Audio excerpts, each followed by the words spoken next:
Hi, this is E. David Crawford, Editor-in-Chief in Grand Rounds in Urology. This is a very challenging time in the care of men with advanced prostate cancer. And joining me is one of the world's experts, a well-known medical oncologist for all the work he's done in the arena in prostate cancer, Dr. Dan Petrylak, who is a professor of medical oncology, urology, and co-director of the Signal Transduction Lab at Yale University. Dan, thanks for joining us, and look forward to hearing any recommendations, any experiences you had in dealing with men with advanced prostate cancer, particularly those in the CRPC arena that some urologists may be taking care of. So thanks for being with us. Thank you, David. Much appreciated. It's a pleasure to be here and an honor. Okay. I think that this is an incredibly challenging time for both the oncologist and the urologist, and as well as the radiation oncologist, in managing our patients with advanced prostate cancer. Certainly in the Northeast, and this is really regional, right now I'm limited to giving standard of care treatments because we unfortunately cannot put patients on clinical trials or new patients on clinical trials because there's some companies that have basically closed their trials to accrual.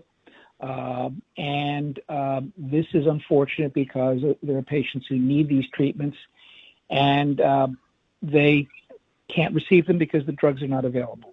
Now, that's not saying the standard of care is not available. Standard of care is available for our patients. But we are now pre-screening all of our patients who are undergoing chemotherapy. They're all getting their temperatures checked as they normally would when they're coming in to see us. But we have our nurses screening them for their travel history, what's going on with their families before they come into the office. So the patients that I'm seeing right now are only those patients who need to be treated, either receiving hormone therapy, drugs like denosumab for bone health, and also those patients who are receiving chemotherapy. We are doing a lot of our other routine visits by video and by teleconference. So Dan, you said something about, we hear this about temperature taking.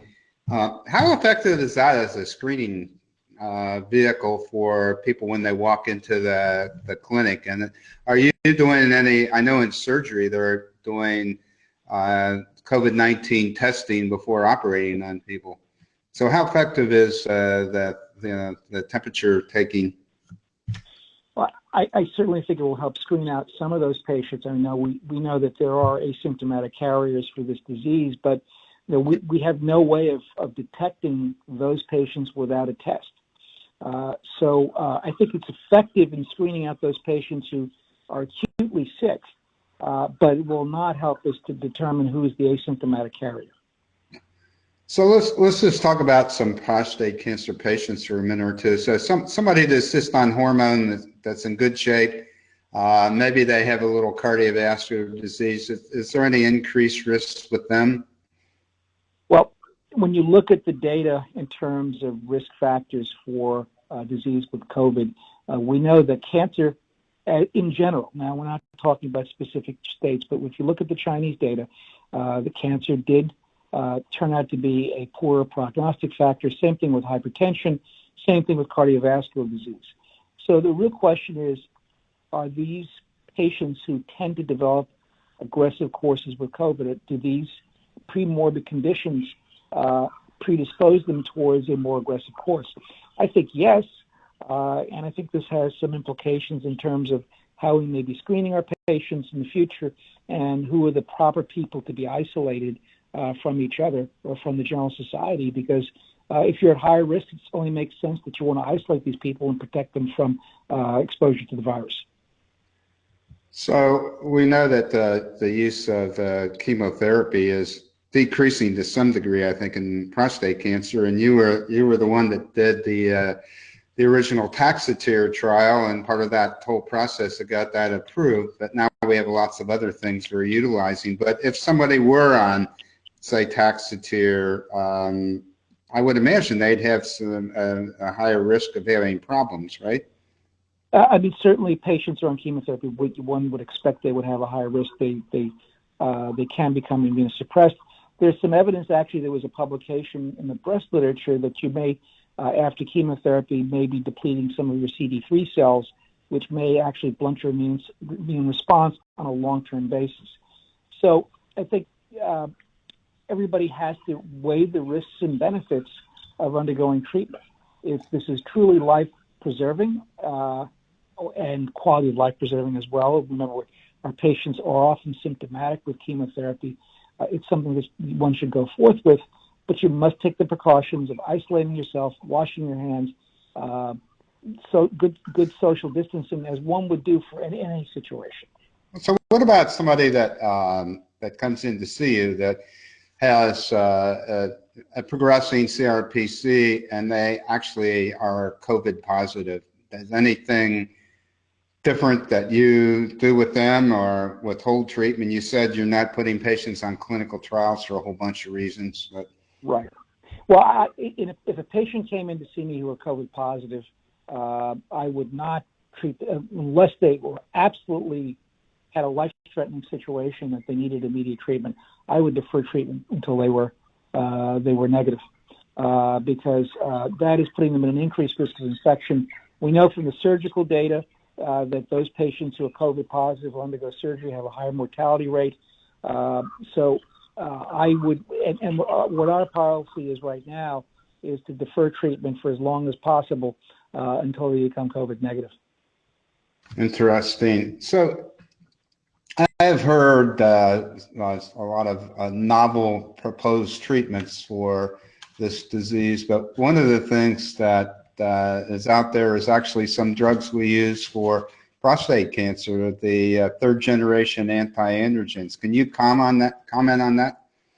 Sure. So the virus enters the cell. There's a protease, TMPRSS2 is one of the factors that is involved in viral entry. And there are studies that we're actually looking at this with right now. There are studies that are combining, or at least looking at anti-androgens in patients who are COVID positive to see if you can prevent the viral entry or reduce viral loads. This may be the same way the chloroquine works, because that will also antagonize a different viral receptor. So there are studies that are looking at anti-androgens in this situation. And I think that this may be a very, very interesting observation. It clearly needs to be proven in a clinical trial. So is it just the third generation anti-androgens, or do we know anything about bicalutamide or flutamide or anything, or would it work with those, you think? Well, there are some. There was a study that preclinically that came out of Columbia that's on the web. It was pre-publication that looked specifically at enzalutamide. I don't recall if bicalutamide has been evaluated. One would think that the affinity of enzalutamide for the androgen receptor is higher, and this is related to downregulation of the TMPRSS2 gene, so or the TMPRSS2 gene. So if that's androgen regulated, perhaps weak anti-androgens will work as well, but we really don't know. Our medication we use in urology, I heard something peripherally about was using Flomax in the disease, and I don't remember why. Do you know anything about that at all?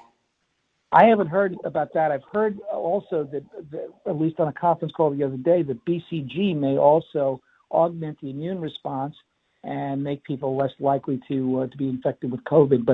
But again, that's only something I heard on a conference call. I haven't seen the data on that, and it would make sense.